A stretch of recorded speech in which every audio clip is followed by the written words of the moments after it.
Well, the Environment Minister, Murray Watt, will travel to Adelaide this afternoon to inspect the bloom crisis that is plaguing the state. The bloom was first detected off the Fleurieu Peninsula in March. The federal government has been under pressure to visit the state and announce a support package for affected businesses. Now, Mr Watt claims that he has been in regular contact with his state counterpart on the issue. The Commonwealth is considering what support is needed.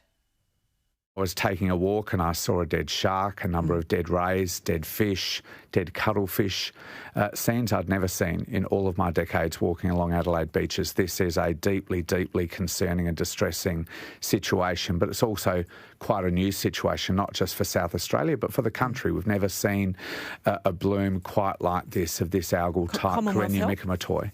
Well, we stand willing to give careful consideration to some of the requests the South Australian government made to us last week.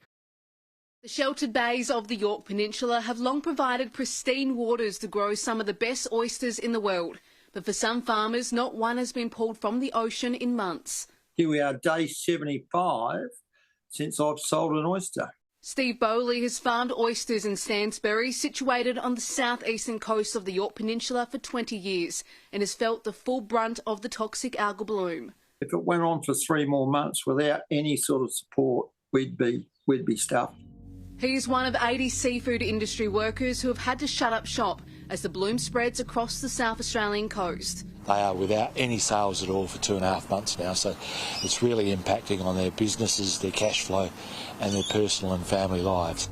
19 minutes down the coast, this vision was captured at Edithborough, showing the devastation underneath the surface and along the shore. This is a catastrophe and it needs to be seen as such. You know, if this was a bushfire or a big cyclone in Queensland or on the New South Wales coast, the Prime Minister would have put on his high-vis by now and been down on the beaches.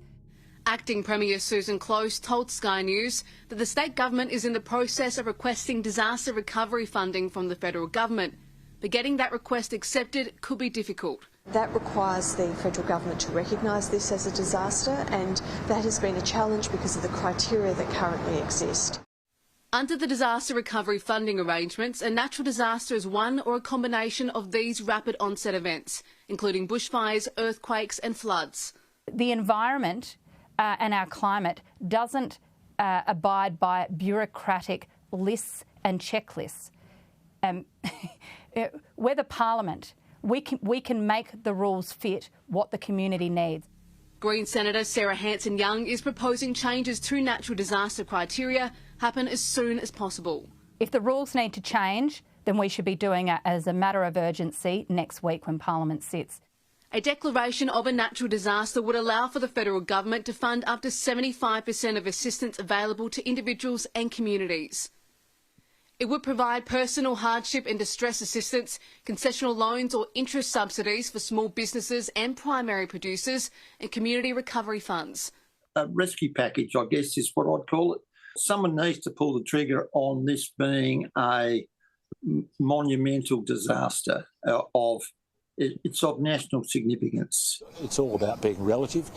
A big bushfire is a natural disaster, a small bushfire is not. This is a big algal bloom.